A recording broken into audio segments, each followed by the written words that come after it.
Now we discuss set of integers के बाद आता है set of rational number.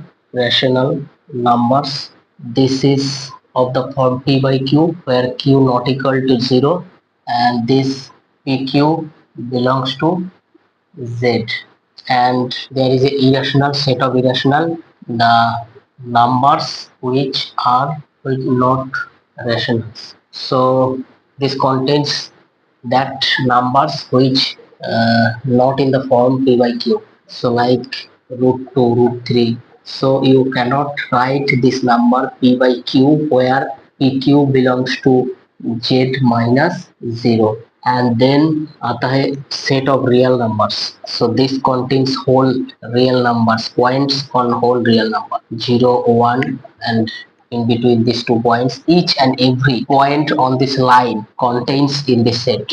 So this is called set of real numbers.